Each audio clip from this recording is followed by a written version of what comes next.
My name is Epsiba Beulah. Before I was a Hindu girl doing a lot of idol worship, and I was like completely a traditional girl, like accepting what father says, what elder says, and I was used to respect all those things. And after coming to the Lord, and I stopped the tradition. I completely stopped the tradition, and I just entered into the love and compassion of the Lord. My parents arranged for the marriage, and it was like a 2 months gap from the arrangement to the marriage. And immediately after marriage, like he said, like I don't like you. I just want to leave, and he left. Even I was pleading him, I was begging him, and I was asking him to come back, but it never happened. If he is not going to come to me, I want to die that. If he is going to be separated from me, I should die. The day I was about to kill myself, I was watching a TV channel, and immediately she started like, here one girl is crying. You have been separated with your husband and you are planning to die now, but you are not going to do that. Immediately I called to one of my Christian friends, and she shared with me the gospel. On the spot, I accepted Lord as my Savior.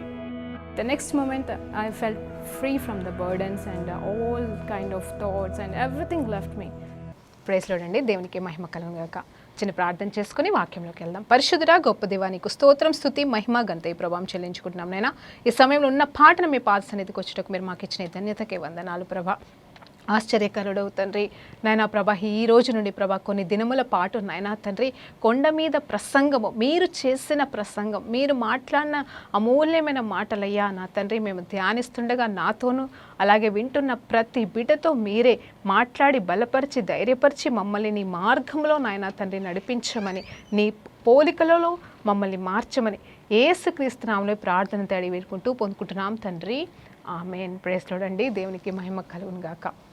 మరి దేవాది దేవుడిచ్చిన ప్రేరేపణతో నేను మరి ఈ కొన్ని రోజులు అండి అవును మరి కొండ మీద ప్రసంగం అనే అంశం మీద మరి కొన్ని రోజులు ధ్యానించాలని ఇష్టపడుతున్నాను. కొండ మీద ప్రసంగం అనగానే అందరికీ తెలిసిన మాటే మత్తయి సువార్త 5వ అధ్యాయం, 6వ అధ్యాయం, 7వ అధ్యాయం అండి. ఈ 3 అధ్యాయాలు మరి యేసు ప్రభువారు తన శిష్యులతోనూ అలాగే మరి వచ్చిన జన సమూహంతో కూడా మాట్లాడిన అమూల్యమైన వజ్రాల లాంటి మాటలండి. అంటే శ్రేష్టమైన మాటలు. మరి నేను ఈరోజు కొంచెం అంటే లైక్ ఎలాంటి ఇంట్రొడక్షన్ లాగా చెప్తాను. ఆ తర్వాత మరి దేవుడు మనల్ని ఎన్ని రోజులు నడిపిస్తాడో, నేనేమి గొప్పగా చెప్పాలని ఉద్దేశించట్లేదు, కానీ మరి నా వచనాలు వినేవాళ్ళు, అంటే నా మెసేజెస్ వినేవాళ్ళు, ప్రేక్షకులు ఎవరైతే ఉన్నారో నాకు అర్థమవుతుంది ఏంటి అంటే, మరి నాకు తెలిసి అందరికీ అన్నీ తెలియాలని లేదు కదండి. కొంతమందికి కొన్ని తెలుస్తుంది, కొంతమందికి కొన్ని తెలియదు. కాబట్టి విన్నవారు విని మళ్ళీ దీవించబడండి, వినని వాళ్ళు తెలుసుకోండి. అయితే ఈ అధ్యాయాలు నేను ధ్యానించడం మరి 2 రోజులు నేను చెప్పేయచ్చు క్లుప్తంగా, కానీ మరి ఎందుకో తెలియదు దేవుడు ప్రేరేపించాడు చదువుతూ మరి ధ్యానించాలని. అవును, దివారాత్రములు వాక్యం ధ్యానించువాడు ధన్యుడు కదండి. మరి ఆ రీతిగా ఈ అర్ధగంట పాటు కొన్ని దినముల పాటు మరి ఈ 3 అధ్యాయాలు ప్రాముఖ్యంగా మరి దేవుని యొక్క శ్రేష్టమైన మాటలు ధ్యానిస్తుండగా ఒక్కొక్క వచనంతో దేవుడు మనతో మాట్లాడును కాకండి. అవును, మొత్తం ఎన్ని వచనాలు ఉన్నాయి తెలుసా అండి? నేను కౌంట్ చేస్తే మరి 111 అండి. చూడండి, 3 1 అంటే 111 వచనాలు ఉన్నాయండి. నిజంగా ఆశ్చర్యం వేసి నేను లెక్క పెట్టాను, కావాలి ఎన్నుండుంటాయి అని నేను లెక్క పెట్టినప్పుడు మరి 111 అని ఉంది. దేవానికి స్తోత్రం. అంటే మరి తండ్రి, కుమార, పరిశుద్ధాత్మ నామంలో వారు ముగ్గురు ఒకటై ఉన్నట్టుగా మరి ఈ 111 వచనాలు మరి చాలా శ్రేష్టమైన మాటలండి. నేను మరలా మరి ఎన్నోసార్లు చదివాను, వాటిలోకి వెళ్ళి ఎన్నో వచనాల గురించి మనం ధ్యానిస్తూ వస్తున్నాము కూడా, మరి మనం వింటానే ఉంటాం. కానీ ప్రాముఖ్యంగా ఈసారి ఆ తలంపుతో, ఆ ప్రేరేపణతో మరి మీకు పంచుకోవాలని నేను ధ్యానిస్తుంటుండగా, అది చదువుతుంటుండగా మరి నాకు ఎలా అనిపించిందంటే, అసలు మొత్తం పత్రికలే కానీ మొత్తం యేసు ప్రభు పలికిన మాటలన్నీ కూడా మరి మొత్తం నూతన నిబంధన అంతా కూడా ఇది ఒక ఫౌండేషన్ లాగా మరి ఇదే 3 అధ్యాయాల్లోకి వెళ్ళి తీసుకున్న మాటల్లాగా ఉంటుందండి. అవును, అద్భుతాలు, సూచక క్రియలు, మరి దేవుడు పలికే ఇంకొక కొన్ని మాటలు, అలాగే యోహాన్ గారు రాసిన మరి ప్రకటన గ్రంథం, వాటి గురించి నేను చెప్పట్లేదు. కానీ మరి ఏ భక్తుడు రాసిన పత్రికలే కావచ్చు, మరి అలాగే యేసు ప్రభు యేసుప్రభు గారు మాట్లాడిన మాటలే కావచ్చు, మరి అవన్నీ కూడా నూతన నిబంధనలో చూస్తే ఎలా ఉన్నాయంటే ఈ 3 అధ్యాయాల్లో ఉన్న ఈ 111 వచనాలలోకి వెళ్ళి తీసి వర్ణించినట్టుగా ఉన్నాయండి నిజంగా. అంటే ఒక వచనాన్ని మరి ఇంకా ఎక్స్ప్లెనేషన్గా డీప్గా మరి అర్థమయ్యేలాగా, లేకపోతే మళ్ళోసారి రెండోసారి అవే మాటలు మాట్లాడినట్టుగా ఉన్నాయండి. అవునండి, బైబిల్లో ఏ వచనం తీసుకున్నా ఒకసారి కాకపోతే ఒకసారి మళ్ళీ కనిపిస్తూనే ఉంటుంది. ఇంకో సందర్భంలో ఆ వచనం లిఖించబడుతూ ఉంటుంది. పాత నిబంధనలో ఉన్న చెప్పిన మాటలని కొత్త నిబంధనలో నెరవేర్చినట్టుగా లిఖించబడుతూ ఉంటాయి. అలాగే కానీ ఈ యేసు ప్రభు వారు మాట్లాడిన ఈ శ్రేష్టమైన మాటలు అన్నీ కూడా మరి ఆ నూతన నిబంధనని కంప్లీట్ చేసినట్టుగా అనిపిస్తుందండి.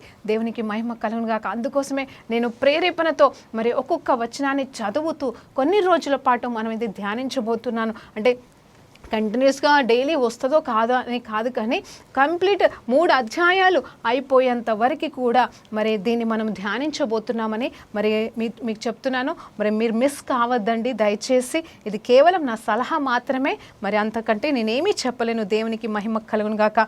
అయితే మత్తయి సువార్త 5వ అధ్యాయం మొదటి భాగముగా నేను ఏమి తీసుకోబోతున్నానంటే ఈరోజు ధన్యతల గురించి మాట్లాడబోతున్నానండి. దేవుడిని ధన్యతలు తెలుసు కదండి, దేవుడు చెప్తున్న ధన్యతలు. మరి ధన్యతలు అనగానే మనకి తెలుసు 8 మరి 9 కూడా ధన్యత లాగా ఉంటుంది, కానీ 8, 9 కలిపి ఒకటే ధన్యతగా మాట్లాడొచ్చు. సో మొత్తం 8 ధన్యతలు ఉన్నాయని మనకి తెలుసండి. ఆ 8 ధన్యతలని క్లుప్తంగా మనం చదువుతూ మరి ధ్యానిద్దాం ఈ కొద్ది నిమిషాల పాటు. అయితే మరి ఏమని ఉంది అంటే ఆయన మరి వచనాలు చదువుతున్నానండి. ఈరోజు మనం ధ్యాన అంశము మత్తయి సువార్త 5వ అధ్యాయం 1 నుండి 12వ వచనాల వరకు మనం ధ్యానించబోతున్నాం. అది కొండ మీది ప్రసంగం అండి. ఆయన ఆ జనసమూహమును చూసి కొండకెక్కి కూర్చుండగా ఆయన శిష్యుల యొద్దటికి వచ్చారు. అప్పుడు ఆయన నోరు తెరిచి ఇలాగు బోధించసాగెను. ఆత్మ విషయమై దీనులైన వారు ధన్యులు. చూడండి, మొదటి ధన్యత, పరలోక రాజ్యము వారిది. దుఃఖపడు వారు ధన్యులు, వారు ఓదార్చబడుదురు. సాత్వికులు ధన్యులు, వారు భూలోకమును స్వతంత్రించుకుందురు. మరి నీతి కొరకు ఆకలి దప్పులు గలవారు ధన్యులు, వారు తృప్తిపరచబడుదురు. కనికరము గలవారు ధన్యులు, వారు కనికరము పొందుదురు. హృదయశుద్ధి గలవారు ధన్యులు, వారు దేవుని చూచెదరు. మరి సమాధానపరచువారు ధన్యులు, వారు దేవుని కుమారులు అనబడుదురు. అలాగే నీతి నిమిత్తము హింసించబడు వారు ధన్యులు, పరలోక రాజ్యము వారిది. మరి ఇది 8, 9 అని కలిపి చెప్తున్నానండి. ఏంటంటే మరి నా నిమిత్తము జనులు మిమ్మల్ని నిందించి హింసించి మీ మీద అబద్ధముగా చెడ్డ మాటలెల్లా పలుకున్నప్పుడు మీరు ధన్యులు, సంతోషించుడి, ఆనందించుడి. మరి ఇక్కడ మరొకసారి ధన్యత అనే పదం వచ్చింది కాబట్టి మరి నేను అలా చెప్పానండి. పరలోకమందు మీ ఫలము అత్యధిక మగును గాక. మరి అలాగే ఇలాగూ వారు మీకు పూర్వమునందున్న ప్రవక్తలని కూడా హింసించిరి. ఈరోజు మరి 12 వచనాల మీద మనం ధ్యానించబోతున్నాం. ఇందులో ఉన్న 8 ధన్యతల గురించి క్లుప్తంగా మనం ధ్యానించబోతున్నాం. అవునండి, ధన్యత. ఎవరండి ధన్యులు అంటే, నిజంగా చెప్పాలంటే ఇలాంటి వారు ధన్యులు అని చెప్పేసి ఇక్కడ యేసు ప్రభు వారు మనతో క్లియర్గా మాట్లాడుతున్నారు. ఎవరు ధన్యులు? అవునండి, క్రీస్తు కలిగిన జనాంగము, ఈ క్రీస్తు బిడ్డలమైన మనము నిజంగా ధన్యులమండి. నువ్వు క్రీస్తును నమ్ముకున్నావా? నువ్వు క్రీస్తుని తెలుసుకున్నావా? క్రీస్తు అంటే నీకు ఇష్టమా? మరి నువ్వు నిజంగా దేవుని బిడ్డవా? దేవుని రక్తం చేత కడగబడినవా? నువ్వు ధన్యుడవి, నువ్వు ధన్యురాలివండి. ఇంకా వేరే నువ్వేమి చేసావో చేయలేదో నాకు తెలియదు, కానీ ఇవన్నిటిని బట్టి అని కూడా నేను కాదు, కానీ నువ్వు యేసు ప్రభుని దేవునిగా అంగీకరించి ఉంటే నువ్వు ధన్యురాలివండి, నువ్వు ధన్యుడివి అని నేను చెప్తున్నాను. ఎందుకంటే నేను కూడా ఒక మాట చెప్తా ఉంటాను, ఎప్పుడు సాక్ష్యంగా చెప్తా ఉంటాను. నా గత జీవితాన్ని, నా పాత రోత జీవితాన్ని జ్ఞాపకం చేసుకుంటే నా అంత పాపిస్థితి లోకంలో పుట్టలేదు, పుట్టబోదు అని నేను సాక్ష్యం చెప్తాను నా గతం గురించి. ఇప్పుడు ప్రెజెంట్ నేనేమంటానంటే నా అంత ధన్యురాలు లేదు ఇప్పుడు క్రీస్తుని నమ్ముకున్న తర్వాత అని చెప్తాను. ఎందుకు తెలుసా? నేనేదో పర్ఫెక్ట్గా ఉన్నానని కాదు, కానీ నేనేం చెప్పగలుగుతానంటే నా దేవుడు నన్ను పట్టుకున్నాడు గనక, నా దేవుడు నాలో జీవిస్తున్నాడు కనుక, దేవుడు నన్ను నడిపిస్తూ, నన్ను సరిచేస్తూ, నన్ను ఆయన స్వరూపంలోకి చెక్కుతూ అంత గొప్ప ఆధిక్యత ఇదిగో మీ ముందల నిలబడి వాక్యం చెప్పే కృపనిచ్చాడు. కాబట్టి మరి ఎవరికి దొరుకుతుందండి ఇలాంటి ధన్యత? అందుకే నేను ధన్యురాలని చెప్పుకుంటున్నాను. ఈ అర్హత నాకు ఎలా వచ్చింది, ఈ ధన్యత నాకు ఎలాగ వచ్చింది అంటే మొట్టమొదట అయితే ఒకటే అండి, ఇవన్నీ ఉన్నను లేకపోయినను క్రీస్తు లేకపోతే అయితే మనం ధన్యులము కాదు. ఈ క్రీస్తుతో పాటుగా ఇవన్నీ లక్షణాలు కూడా ఉండాలని క్రీస్తు ప్రభు వారు చెప్తున్నారు. అయితే ఇక్కడ ఏమంటున్నారంటే ఆత్మ విషయమై, ఏ ఆత్మ? దేవుని యొక్క ఆత్మ విషయమై దీనులైన వారు ధన్యులంట. మరి తగ్గించుకోవాలంట మనం ఎలాంటి తగ్గింపు మనకి ఉండాలి, ఎలాంటి ఆలోచన మనకి కలిగి ఉండాలి అనేది చూస్తే దేవాది దేవుడు మాట్లాడుతున్నాడు. తగ్గింపు స్వభావంతో కూడిన వారు మరి ఆత్మ విషయంలో, ఇదిగో ఆత్మ అంటే దేవుని యొక్క ఆత్మ, దేవుని ఆత్మ పొందుకున్న వారం మనం ఖచ్చితంగా ఎలా అయిపోతామంటే మరి ఖచ్చితంగా దీనులమైపోతామంట. దీనులం అంటే దరిద్రము కాదండి, ధన్యత అని మళ్ళీ మాట్లాడుతున్నాను. దీనత్వము అంటే తగ్గించుకొని, దేవుడు నా పట్ల కృప చూపించాడు, నేను ఏ పాటి దానిని అని చెప్పేసి మనము తగ్గించుకొని జీవించడమే నిజమైన దీనత్వము. అంతేకాని నేను పనికిరాని వాడిని అని ఒప్పుకుంటూ ఏదో మరి ఎక్కడో మూలకు పడి ఉండి ముట్టరానట్టుగా పడి ఉండడం దీనత్వం కాదు. కానీ మనము దేవుని చేత ఎన్నుకొనబడిన వారమని మనకి సత్యము తెలుసుకొని ఆయన ఆత్మ విషయమై, చూడండి, ఆయన ఆత్మ విషయమై దీనత కలిగి ఆత్మ కోసం మనం గోజాడుతున్న వారమైతే మనం ధన్యులమని ఇక్కడ చెప్తున్నాడు. మరి అంత మాత్రమే కాదు, పరలోక రాజ్యం వారిదంట. ఏదండి పరలోక రాజ్యం? అసలు పరలోక రాజ్యం గురించి సువార్తలన్నింటిలో యేసు ప్రభు వారు చెప్తా ఉన్నారు. అసలు ఏంటండి దేవుని రాజ్యం అంటే ఏంటి, ఈ పరలోక రాజ్యం అంటే ఏంటి అంటే ఏమీ లేదండి. క్రీస్తుని కలిగి ఉన్న మనము పరలోకంలో ఏ రీతిగా ఉందో ఆ వచనాలు కూడా మనం ధ్యానించబోతున్నామండి. పరలోకంలో ఏ రీతిగా ఉందో ఆ రీతిగా భూమిపైన మన జీవితంలో నెరవేర్చబడుటయే నిజమైన పరలోక అనుభవ భాగ్యం అండి. అది ఎలా అంటే ఆ రాజ్యాన్ని మనం ఇక్కడే భూలోకంలో పొందుకోవడం తో పాటుగా మనం ఇంకేంటంటే ఆ రాజ్యంలోకి అడుగు పెట్టే వారిగా మనం ధన్యత పొందుకుంటాం. నిజమండి, దీనత్వం అంటే ఇక్కడ ధన్యతకి సాదృశ్యంగా దేవుడు మాట్లాడుతూ ఉన్నాడు. సో పరిశుద్ధాత్మని పొందుకున్న మనము పరలోక రాజ్య వారసులుగా మార్చబడుతున్నాం. హల్లెలూయా, దేవునికి మహిమ కలుగును గాక. రెండో ధన్యత ఏంటి తెలుసా? దుఃఖపడు వారు ధన్యులు, వారు ఓదార్చబడతారు. దుఃఖము అనగానే ఏమొచ్చింది? ఇంక ఏడవడం మొదలు పెట్టకండి. దుఃఖపడాలా, అయ్యో నేను ఏడవాలా, అయితే ఏడ్చుకుంటూ కూర్చుంటా. కొంతమందికి అయితే భలే ఉంటుందండి, నెత్తి మీద కొండ అంటారు కదా, ఇంకా మాట్లాడడం ఆలస్యం, ఏదైనా చెప్పుకోవడం స్టార్ట్ చేస్తే ఆలస్యం, టప్ప కళ్ళకి నీళ్ళు కారిపోతూనే ఉంటాయండి. అమ్మో, ఆ లిస్టులో అయితే నేను లేదు, నాకైతే కన్నీరే అంత ఈజీగా రావు. కానీ నిజం చెప్పాలంటే కొంతమందికి కన్నీరు ఎక్కువ వస్తాయి. కానీ ఇక్కడ ఎలాంటి దుఃఖము గురించి దేవుడు మాట్లాడుతున్నాడు, యేసు ప్రభువు వారు పలుకుతున్నారంటే దేవుని నిమిత్తమే, మంచి నిమిత్తమే, నీతి నిమిత్తమే మరి యథార్థమైన దుఃఖము కలిగిన వారికి మరి దేవాది దేవుడు చెప్తున్న మాట ఏంటంటే ఓదార్చబడతారంట. నువ్వు దేనికోసం ఏడుస్తున్నావు? మంచి కోసం ఏడుస్తున్నావా? ఇతరులకి మంచి జరగాలని ఏడుస్తున్నావా? నీ కష్ట దీన పరిస్థితిలో బాధపడుతూ ఏడుస్తున్నావా? నీ దుఃఖము సంతోషంగా మారుతుంది. ఇతరుల నిమిత్తం ఏడుస్తే, నాశనం కోసం ఏడుస్తే, వాళ్ళు ఇట్లా చేశారు అట్లా చేశారని ఏడిస్తే అది మంచి లక్షణం కాదండి. ఇంకొక మాట గుర్తొస్తుంది, పరిశుద్ధాత్మ దేవుడు జ్ఞాపకం చేస్తున్నాడు. ఏంటి అంటే శరీరానుసారమైన దుఃఖము నాశనం అంట, మంచిది కాదంట, పాపం అంట అది. ఎందుకంటే శరీరానుసారం ఎందుకు, నాకు అది లేదే, నాకు ఇది లేదే, అయ్యో నా వాళ్ళు అట్లున్నారే, వీళ్ళు ఇట్లున్నారే, నా బతుకింతే, నేను ఇంతే అని ఏడుపు, అది మంచి ఏడుపు కాదని దేవాది దేవుడు జ్ఞాపకం చేస్తున్నాడు. కానీ మరి ఎలాంటి దుఃఖం అంటే శరీరానుసారమైన దుఃఖము కాదు, కానీ పరలోక సంబంధమైన, దేవుని సంబంధమైన దుఃఖము, దేవునికి సంబంధించిన విషయంలో దుఃఖము, అది మనకి నెమ్మదినిస్తుందని చెప్తున్నాడు. దేవునికి మహిమ కలుగును గాక. అలాంటి వారిని దేవుడు ఓదారుస్తానని చెప్తున్నాడు. మరి తర్వాత సాత్వికులు ధన్యులండి. చూడండి, సాత్వికులు ధన్యులు, వారు లోకమును స్వతంత్రించుకుంటారు. సాత్వికత్వం అంటే ఏంటి? ఈ మాట నేను చాలాసార్లు ఆలోచిస్తాను. సాత్వికం ఏంటి ప్రభా, దీనితో అన్నీ సేమే అండి ఆల్మోస్ట్, కానీ ఏదో కొంచెం తేడా, ఏదో లక్షణాల్లో తేడా. అయితే ఈ సాత్వికం అనేది కూడా మనం ఎట్లా వర్ణించగలము అనేది చూస్తే మరి అక్కడ ఆ సాత్వికులకి ఏమి వరం ఇస్తున్నాడు దేవుడు అంటే భూలోకాన్ని స్వతంత్రించుకుంటారంట.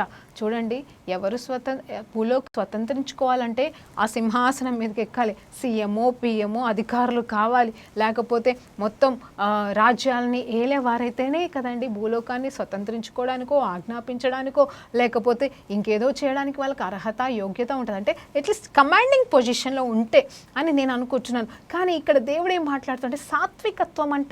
సాత్వికత్వం మళ్ళీ దీనత్వానికి సంబంధించిన మాటనే, కానీ సాత్వికం అంటే ఇంకా ఎలాంటి స్వభావం కలిగిన వారు అనేది ఇక్కడ రాయబడలేదు. కానీ కంప్లీట్గా మరి వాళ్ళు ఎలాంటి వాళ్ళంటే నాది అంటూ ఏమీ లేదు, కానీ దేవుడి కోసమే, దేవుడే, లేకపోతే నా ప్రయాసము కాదు అని చెప్పేసి వారి కష్టార్జితం మీద ఆధారపడుతూ, లేకపోతే అటు ఇటు మరి చెలరేగిపోకుండా, మరి ఏమంటారండి, గర్వం, అహంకారాలు అనేటి లేకుండా, అవునండి, ఒకరు అధికారంలోకి వెళ్ళిపోతే మొదటిగా వచ్చేది అహంకారం, అలాంటి ఏవి రానివ్వకుండా వారున్న ఉన్నత స్థితిలో కూడా వారు మరి తగ్గించుకున్న స్వభావం వాళ్ళలో కనిపిస్తే వారిదండి ఆ గుణాన్ని మనము సాత్వికులు. మరి ఇంత ఉన్నా కూడా, అరే ఎంత సింపుల్గా ఉన్నారు, ఇంతున్నా కూడా, ఇంత గొప్పవారైనా కానీ ఇంత తగ్గించుకొని అందరితో కలుపుతున్నారే అరే అని చెప్పేసి మనం కొంతమంది గురించి మాట్లాడతాం కదండి. ఆ మనస్తత్వాన్ని సాత్వికము అని చెప్పొచ్చండి. సో అలాంటి వారు ఏం చేస్తారంటే భూలోకాన్ని స్వాతంత్రం, భూలోకం అంటే ఏదో పదవులు మళ్ళీ కాదు, కానీ ఏదో మనుషులని కాదు, లేకపోతే భూమిని కాదు, కానీ అది ఏంటంటే చూడండి, అలాంటి వారిని చూసినప్పుడు అట్రాక్ట్ కాకుండా ఎవరు ఉండరండి. అలాంటి వారికి ఎవరైనా లోబడతారు. వాళ్ళు ఏమన్నా చెప్తే ఖచ్చితంగా చేస్తారండి. అంటే వాళ్ళకి లోబడతారు, మరి విలువనిస్తారు, అన్నిటికంటే వాళ్ళ మాటకి విలువనిస్తారు, అలాగే వారు చెప్పినట్టు చేస్తారు. వారి దగ్గర ఎవరు కూడా తోక జాడించరని నేను చెప్తున్నాను. అంటే వాళ్ళని బట్టి భయం ఉంటుంది, భక్తి ఉంటుంది, నెమ్మది ఉంటుంది. సో అలాంటి వారు ఏమి చెప్పినా జరుగుతుంది. అంటే అధికారంని వాడుకోవడం విషయంలో కాదు, తగ్గించుకున్న స్వభావంతో వారు ఉన్న స్థలంలో అక్కడ ఏమవుతుందంటే వారి ద్వారా మరి భూలోకంని వాళ్ళు స్వతంత్రించుకుంటారు. అదే భూలోకం అంటే మళ్ళీ చెప్తున్నానండి, అంటే ఏ మనసునైనా ఎలాంటి వారినైనా వాళ్ళు జయించగలరు, అట్రాక్ట్ చేసుకోగలరు. అది మంచి పరంగా అండి, చెడు పరంగా కాదు, మంచి పరంగా. అలాంటి సాత్వికులుగా మనం ఉండాలని దేవుడు కోరుకుంటాడు. ఇవన్నీ లక్షణాలు ఎవరిలో ఉండాలని కోరుకుంటాడు. అలా ఉండాలి, అలాంటి వాళ్ళు ధన్యులంటే అక్కడ ఎవరో ఉండాలి, ఎవరికో ఉంది అని చెప్పట్లేదు, కానీ మనకు ఉండాలని దేవుడు చెప్తున్నాడు. ఈ లక్షణాలన్నీ, ఈ ధన్యతలన్నీ మనలో ఉన్నాయా అని మనం ఈరోజు పరిశీలించుకుందాం. తర్వాత చూస్తే నీతి కొరకు ఆకలి దప్పిక గలవారు ధన్యులు, వారు తృప్తి పరచబడుతారంట. చూడండి, నీతి అంట, నీతి కొరకు, యథార్థత కొరకు, న్యాయం కొరకు. అవునండి, ఒకరికి అన్యాయం జరుగుతుంటే చూస్తూ ఊరుకోకుండా, అలాగే దేవుని విషయంలో మరి నీతిగా నిజాయితీగా బ్రతుకుతూ, లోకం విషయంలో కూడా ఎక్కడ కూడా తొట్టెళ్ళకుండా, తప్పు చేయకుండా, పొరపాటు చేయకుండా, లంచాలు తీసుకోకుండా, మౌనం ఎవరిని హతం చేయకుండా, ఎవరిని మోసం చేయకుండా, నీతి నియమాలతో బ్రతుకు వారికి మరి దేవుడు ఏం చేస్తాడు? అలాంటి ఆలోచన, అలా బతకాలి అనే తలంపు కలిగిన వారిని, నిజం చెప్పాలంటే నీతిగా బతికితే ఈ లోకంలో జయం లేదు, ఈ నీతిగా బతికిన వాళ్ళని ఎవరు పట్టించుకోరు అని చెప్పేసి లోక సామెతలు అయితే ఉన్నాయి, అలాగే జరుగుతుండొచ్చు. కానీ దేవుడు ఏం చెప్తున్నాడు తెలుసా? మరి రహస్యమందు చూసే దేవుడు అంట, నీ నీతిని బట్టి, నీ నమ్మకత్వాన్ని బట్టి, ఇదిగో నీ నీతి క్రియల్ని బట్టి, నీ నీతి పట్ల నువ్వు కలిగి ఉన్న ఆకలి తృష్ణల్ని బట్టి దేవుడు వారిని ధన్యులు అంటున్నాడు. అలాంటి వారికి తృప్తి కలుగుతుంది. చూడండి, తృప్తి కలగడం అనేది ఎప్పుడు అంటే మనకి కోరుకుంది దొరికినప్పుడు అండి. మనం అనుకున్నది జరిగితే మనకు తృప్తి ఉంటుంది కదా. మనం ఇది అనుకున్నాం, అది జరిగితే మనకి తృప్తిని ఇస్తుంది, సమాధానాన్ని ఇస్తుంది, నెమ్మదిని ఇస్తుంది. అలాగే మీరు నీతి కోసం ప్రయాసపడినప్పుడు వాళ్ళ హృదయాన్ని చూసిన దేవుడు వారిని ఖచ్చితంగా ధన్యులుగా చూసి, వారు దేనికోసమైతే మరి ఆ నీతి నిమిత్తము వాళ్ళ ఆశ కలిగి ఉన్నారో ఆ విషయంలో దేవుడు వాళ్ళకి విజయాన్ని ఇస్తాడు, వారికి తృప్తిని కూడా కలగచేస్తాడని దేవుడు మాట్లాడుతూ ఉన్నాడు. ఆ తర్వాత కనికరము కలిగిన వారు ధన్యులండి. చూడండి, కనికరము కలిగిన వారు ధన్యులు, వారు కనికరము పొందుదురు అంట. మరి అవును కదండి, నీరు పోసిన వారికి నీరు పోయబడుతుంది, ఇంకొక దగ్గర రాయబడుతుంది. అయితే కనికరము చూపించువారు, కనికరము గలవారు, ఇతరుల పట్ల కనికరము, జాలి, దయ, దాక్షిణ్యత మరి చూపించి వారిని దేవుడు ఏం విడిచిపెట్టాడండి. ఖచ్చితంగా వారికి సహాయం చేస్తాడు, ఖచ్చితంగా వారిని బలపరుస్తాడు, ఖచ్చితంగా వారితో ఉంటాడు దేవుడు. వారిని ఏం చేస్తాడు తెలుసా అండి? వారికి ఉన్న పరిస్థితుల్లో, వారు ఎదుర్కొనే సిచ్యువేషన్లో వారికి ఎప్పుడైనా అదే కనికరము, దయ, జాలి అవన్నీ కావాల్సిన సమయంలో దేవుడు ఖచ్చితంగా ఏదో ఒక రూపంలో ఎవరినో ఒకరిని వాడుకొని, లేదంటే దేవుడే దిగి వచ్చి వారికి ఇస్తానని దేవుడు మాట్లాడుతున్నాడు. అయితే మరి నిజంగా కనికరము చూపించు వారికి ఖచ్చితంగా కనికరము మరలా మరి ఇవ్వబడుతుందంట. అందుని బట్టి కూడా దేవునికి మహిమ కలుగును గాక. ఇది ఇంకా చక్కటి మాట అండి. హృదయ శుద్ధులు కలవారు ధన్యులు, హృదయ శుద్ధత కలిగిన వారు ధన్యులు, వారు దేవుని చూచెదరు. ఎంతమంది ఇప్పుడు దేవుణ్ణి చూడాలనుకుంటున్నారు, నిజంగా చెప్పండి. దీని గురించి నేను కొంచెం సేపు మాట్లాడాలనుకుంటున్నాను. ఏంటంటే హృదయ శుద్ధి అంటే ఏంటి? మనలో పాపం, ద్వేషం, రోషం అట్లాంటివి ఏమీ లేకుండా మరి నిజమైన శుద్ధ హృదయం కలిగి, యథార్థమైన హృదయం కలిగి జీవించుటయే అలాంటి హృదయం కలిగిన వారి లక్ష్యం. అయితే అలాంటి హృదయం కలిగిన వారంట మరలా ధన్యులని చెప్తున్నాడు. ఎట్లా ధన్యులు అంటే వాళ్ళకి మరి ఈ దేవాది దేవుడిని చూస్తారని చెప్తున్నాడు. అంటే they will see the god అంట. దే విల్ సీ అంటే పరలోకంలో ఉన్న జీవిస్తున్న దేవుడు, ఆత్మ రూపంలో జీవిస్తున్న దేవుడు వాళ్ళ కళ్ళ ఎదుటకి వస్తాడని నన్ను చెప్పేసి ఇక్కడ నమ్ముతున్నారు. నేను మొదటి దినాల్లో అనండి అంటే ఈ వాక్యం నన్ను చాలా తాకింది ఈ మాట. ఎందుకంటే ప్రభా నాకు నేను చూడాలని, ఒక్కసారన్నా కళ్ళతో చూడాలని. ఎందుకంటే చాలామంది సాక్ష్యం చెప్పటం వింటూ ఉంటాను. దేవుడు వాళ్ళని దర్శించిన విధానంలో వారు దేవుణ్ణి మరి తన మహిమా స్వరూపమే కావచ్చు, లేకపోతే శరీర ఆకారంలోనే కావచ్చు, లేకపోతే దూతల రూపంలోనే కావచ్చు, ఏదో ఒక రూపంలో వాళ్ళు చూశారు అని చెప్తా ఉంటే సాక్ష్యం ఈ ప్రజెంట్ సీజన్లో ఉండి ఎప్పుడో కాదు.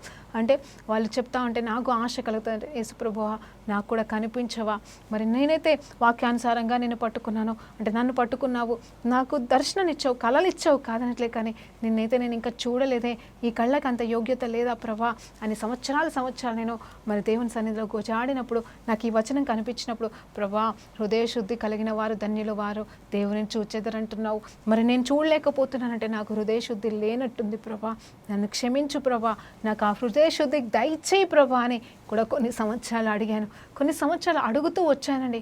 కానీ దేవాది దేవుడు ఒకటే మాట అన్నాడు, ఏంటంటే నా స్వరం నువ్వు వినట్లేదా, నేను పలికిన మాటలు నువ్వు అర్థం చేసుకోవట్లేదా, నేను చెప్పింది నువ్వు బోధిస్తున్నావు కదా, అంత మాత్రమే కాదు నేను చెప్పినట్టు నువ్వు చేస్తున్నావు కదా, నిన్ను విడిచిపెట్టలేదే, నేను కళ్ళారా చూడట్లేదు అంటున్నావు, కానీ నేను నిన్ను చూస్తున్నాను కదా అని చెప్పేసి ఎంతో ఓదార్పునిచ్చాడండి. అంటే మరి అందరికీ కనిపించే యోగ్యత ఇవ్వడేమో, ఎందుకు ఇవ్వడో, మరి నాలో ఇంకేముందో అనేది ఆ బాధ ఇంకా నాలో ఉంటుందండి ఈరోజు వరకు కూడా. కానీ ఆయన మాట్లాడే మాటలు ఇప్పుడండి ఆయన నాతో ఉన్నాడనే అనుభవము ప్రతి క్షణము నాకు కలుగుతుంది. ఇంతకన్నా నాకైతే ఇంకేం అవసరం లేదు, కానీ నాకు ఇంకా కళ్ళతో చూడాలనే ఆశ, నా కళ్ళతోనే నేను స్వయాన చూడాలి ప్రభా. అవును, పరలోకంలోకి వెళ్ళినాక ఎట్లాగో చూస్తాం కావచ్చు, కానీ ప్రభా ఇక్కడే చూడాలని ఎంతమందికి ఉందండి అలాంటి ఆశ. నిజంగా అలాంటి ఆశ అడగడం తప్ప, ఖచ్చితంగా ఇన్ని లక్షణాలు కలిగిన వాళ్ళ కోరికలు తీరుస్తూ వాళ్ళని ధన్యులు అని చెప్తున్నప్పుడు దేవాది దేవుడు మనం కూడా అడుగుదాం, ప్రభా మాకు నిన్ను చూడాలని ఆశది, ఒకవేళ నిన్ను చూడనివ్వకుండా ఏదన్నా అడ్డుగా ఉందేమో నా పొరలను తొలగించు ప్రభా అని ప్రార్థన చేద్దామా. పాపులుగా ఉన్నప్పుడు దర్శిస్తున్నావే, పాపులను సైతము దర్శించినావే అయ్యా, నీకోసం బ్రతుకుతున్న మాకు కనిపించవా అని అడుగుదామా. దేవుడు ఖచ్చితంగా కనిపిస్తాడు. ఆయన మనకి స్వరంని వినిపిస్తున్నాడేమో, మాట ద్వారా మాట్లాడుతున్నాడేమో, వాక్యం ద్వారా మాట్లాడుతున్నాడేమో, కళల ద్వారా మాట్లాడుతున్నాడేమో, కానీ స్వయంగా మన కన్నులతోనే మనము చూద్దామా. వాగ్దానాలు లేవా అండి? మాటలు ఉన్నాయి కదండి, అలంకరించబడినయ్యో దేవాది దేవుని నువ్వు చూసేదవు, ఆయన మహిమని నువ్వు చూసేదవు అనే ఎన్నో వాగ్దానాలు మనం పొందుకున్నాం. కాబట్టి అవన్నిటికంటే శ్రేష్టమైన మరి హృదయ శుద్ధి కూడా దేవుడు మనకి ఇచ్చినప్పుడు, మనం పొందుకున్నప్పుడు మనం ధన్యులం మాత్రమే కాదు, ఆయనని మనం కళ్ళారా చూస్తాం. మళ్ళీ చెప్తున్నాండి, కళ్ళారా చూడడం అంటే మరి ఫిజికల్గా చూడడమే కాకపోవచ్చు, కానీ ఆత్మానుసారంగా ఆయన క్రియలు, ఆయన అద్భుతాలు, ఆయన చేసేవన్నీ కూడా మనము చూసి మనము సాక్షులుగా ఉంటున్నాం కదండి. అది కూడా ఆయనని చూడడం కూడా మనకి ధన్యతే కదండి. హల్లెలూయా, దేవునికి మహిమ కలుగును గాక. ఇంకొక మాటలోకి వెళ్దామంటే, ఇంకొక ధన్యతలోకి వెళ్దామండి. ఏంటంటే అది సమాధానపరచువారు ధన్యులు, వారు దేవుని కుమారులు అనబడుదురు. సమాధానపరచువారు ధన్యులు, వారు దేవుని కుమారులు అనబడతారు. ఇప్పుడు చూడండి, ఇవన్నీ ధన్యతలు ఉన్నా లేకపోయినా, ఇవన్నీ లక్షణాలు ఉన్నా లేకపోయినా, ఇప్పుడు నేను పలికిన ఈ ధన్యత మాత్రం తప్పకుండా ప్రతి ఒక్కరు ఉండాలి. ఎందుకంటే మనం ఎవరమండి? దేవుని బిడ్డలమండి. We are the sons and daughters of the lord Jesus Christ. ఆయన బిడ్డలము, ఆయన వారసులము కదా. సో ఆయన బిడ్డలమని మనం చెప్పుకుంటున్నామే, ఆయన బిడ్డలమని అనబడాలి అంటే ఇక్కడ ఒక ధన్యతని దేవుడు చూపిస్తున్నాడే. ఈ ధన్యత నీకు నాకు ఉందా? సమాధానపరచువారంట. నిజంగా నేను ఫస్ట్లో నేర్చుకున్న మాట ఇదండి. స్టార్టింగ్లో నేను ఎక్కడికి వెళ్ళినా అంటే ఎవరిద్దరి మధ్యలో మాటలు, డిస్కషన్స్, గొడవలు అలాంటివి ఏమైనా అయితే కూడా వెంటనే నాకు ఆలోచన వచ్చేది, ప్రభా నువ్వు అన్నావు కదా సమాధానపరచు వారు ధన్యులు, వారు దేవుని కుమారులు అనబడతారు కదా అని చెప్పేసి నేను వాళ్ళిద్దరి మధ్యలో దూరిపోయేదాన్ని. దూరడం అంటే వాళ్ళని సమాధానపరచడానికి. అలాంటి మైండ్ నాకు ముందు ఉందో లేదో నాకు గుర్తులేదు. కానీ మరి ఈ వాక్యం చదివిన తర్వాత ఎవరైనా మరి అలజడిలో ఉన్నారు, గందరగోళంలో ఉన్నారు, ఏ బంధంలో అయినా, ఏ రిలేషన్లో అయినా, ఎవరి మధ్యలో అయినా గొడవలు ఉన్నాయంటే వెంటనే నేను మరి అక్కడ నిలబడడానికి ఇష్టపడతాను. అంటే నాకు తెలియని వారి మధ్యలోకి నేను వెళ్ళను, కానీ తెలిసిన వాళ్ళ విషయంలో నేను చెప్తున్నానండి. మరి ఎందుకంటే సమాధానపరచడానికి మరి దేవుడు ఇంత గొప్ప ఆధిక్యతనిచ్చి ఉన్నాడు. నేను ఆయన బిడ్డనే కదా, ఆయన బిడ్డనే. ఇప్పుడు నేను సమాధాన పరిచినా పరచకపోయినా నేను ఆయన బిడ్డనే, కానీ నేను ఆయన బిడ్డనని చెప్పుకోవడానికి వాళ్ళకి వీళ్ళకి కాదు, నా తండ్రి దేవుడి దగ్గర నేను ఆనందించడానికి, ఆయన నన్ను చూసి ఆనందించడానికి ప్రభా నేను సమాధానకర్తగా ఉంటాను ప్రభా నా చెప్పేసి దేవుని వైపు చూసేదాన్ని సహాయం కోరుకొని మరి ఎంతోమందిని జతపరచడానికి కృప చూపించున్నాడు. అందును బట్టి కూడా దేవునికి మహిమ కలుగును గాక. సమాధానం అంటే మరి రెండు గుంపుల మధ్యలోనే కావచ్చు, ఇద్దరి మధ్యలోనే కావచ్చు, భార్యాభర్తల మధ్యలోనే కావచ్చు, ఏదైనా అలజడి కలిగినప్పుడు అది ఎలాంటి మనస్పర్ధలు వచ్చినా కానీ వారిని కూర్చోబెట్టి తప్పు ఎవరిదైనా సరే సరిచేసి వారిని మరి దండించాల్సిన అవసరమైతే దండించి, మరి చెప్పాల్సి వస్తే చెప్పి, మరి బుద్ధి చెప్పాల్సి వస్తే బుద్ధి చెప్పి, మరి ఒకవేళ బతిమలాడాల్సి వస్తే బతిమలాడి, తప్పుంటే ఒప్పుకొని సరిచేయడమే నిజమైన సమాధానకర్త. అవునండి, ఆ సమాధానకర్తగా దేవాది దేవుడు మనకున్నాడు. మనకిచ్చిన మొదటి లక్షణం ఆయనలాగా జీవించాలి, ఆయనలాగా మరి బ్రతకాలనేది మనకి ఒక అంశంగా ఉంది, ఒక యోగ్యతగా ఉంది. అంటే అదొక మనకొక అంటే బాధ్యతగా కూడా ఉందండి. We have to lead that Jesus like life అండి. అవును, ఆయన లాంటి జీవితాన్ని మనము జీవించవలసిన వారుగా ఉన్నాం. కాబట్టి సమాధానపరిచే లక్షణాలు కూడా మనలో ఉండాలి. దేవునికి మహిమ కలుగును గాక. ఆ తర్వాత నీతి నిమిత్తమై, చూడండి, నీతి నిమిత్తమై హింసించబడు వారు ధన్యులు, పరలోక రాజ్యం వారిది. ఇక్కడ మరలా పరలోక రాజ్యం గురించి మాట్లాడుతున్నాడు. అయితే నీతి నిమిత్తమేనంట. చూడండి, నీతి కొరకు ఆకలి దప్పికలు కలిగిన వారు తృప్తిపరచబడతారు. నీతి నిమిత్తము ఏంటంటే హింసించబడుతున్నారంట.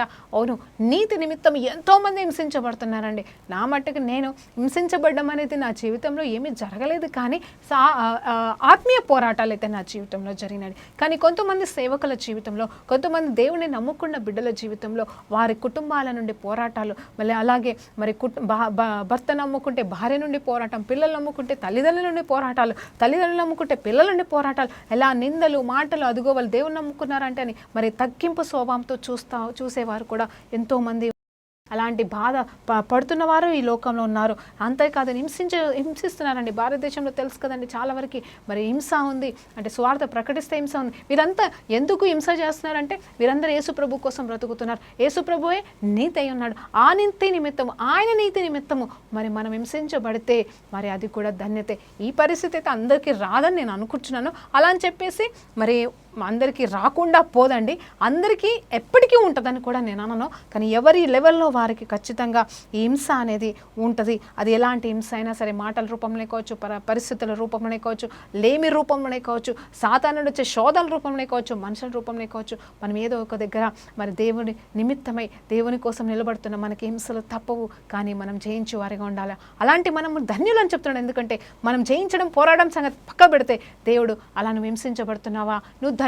చూడండి, హింసించబడుతుంటే ధన్యత ఏంటి అంటావా, అదే ధన్యత అని దేవుడు చెప్తున్నాడు. ఆ తర్వాత చూస్తే నా నిమిత్తము ఇదిగో మిమ్మల్ని నిందించి హింసించి మీరు మీ మీద అబద్ధముగా, చూడండి, అబద్ధముగా చెడ్డ మాటలెల్లా, ఇవన్నీ నేనైతే అనుభవించానండి. నా 14 సంవత్సరాల దేవునితో జీవితంలో అయితే 100% ఇవన్నీ నేను భరించాను, అనుభవించాను. అందుకే సంతోషంగా చెప్పగలను, నేను ధన్యురాలను. ఎందుకంటే నా యేసయ్య నిమిత్తము, నా యేసయ్య నామ నిమిత్తము ఇవన్నీ నేను అనుభవించానని మీ దగ్గర ఒప్పుకుంటున్నాను సాక్ష్యంగా. సో సంతోషించండి. ఏమంటున్నాడు దేవాది దేవుడు? సంతోషించండి, ఆనందించండి, ఎందుకంటే పరలోక ఫలము అనుగ్రహించబడుతుంది.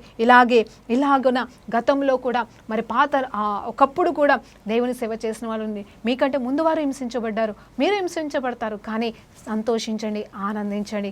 ఆనందిద్దామా? ఈరోజు ఈ ధన్యతలను బట్టి ఆనందిద్దామా? ఈ లిస్టులో నీకు ఏ లక్షణం ఉందో లేదో నాకు తెలియదు, ఏ ఆలోచన ఉందో లేదో నాకు తెలియదు, ఇదిగో ఎలాంటి ఏ గుణం ఉందో నాకు తెలియదు, ఏ విషయంలో మీరు ధన్యత పొందుకోలేని స్థితిలో ఉన్నారో నాకు తెలియదు. కానీ దేవుడు ఈ ధన్యతలన్నీ కూడా మన వెనికిడిలో వింటున్న ప్రతి బిడ్డలకి మరి దేవుడు దేవుడు ఇచ్చును గాక. అలాంటి ధన్యత, దీనత్వము, మరి కృప మనం పొందుకునేలాగా మరి ఈ మొదటి మరి కొండ మీద ప్రసంగంలోని మొదటి భాగాన్ని ముగిస్తూ ప్రార్థన చేసుకుందామని. పరిశుద్ధుడా గొప్ప దేవా నీకు స్తోత్రం, స్తుతి, మహిమ, ఘనత, ప్రభావం చెల్లించుకుంటున్నాం నాయన. ఈ సమయంలో ప్రభా కొండ మీద ప్రసంగంలోని ప్రభా మొదటి అంశము నాయన ధన్యతల గురించి మేము ధ్యానించి ఉంటుండగా నాయనా నా తండ్రి నువ్వు ఎట్లా ప్రసంగించావో మాకు తెలీదు ప్రభా, మేము వినలేదు, కానీ రాయబడిన ఈ మాటలు మేము ధ్యానిస్తుండగా ఆ రోజు నీ బిడ్డలు పొందుకున్న అదే దీవెన, ఆశీర్వాదాల అభిషేకం మేము కూడా పొందుకుంటూ కృప చూపించమని యేసుక్రీస్తు నామములో ప్రార్థన వేడుకుంటూ సమర్పిస్తున్నాం తండ్రి. ఆమేన్. ప్రైజ్ లార్డ్ అండి. దేవునికి మహిమ కలుగును గాక.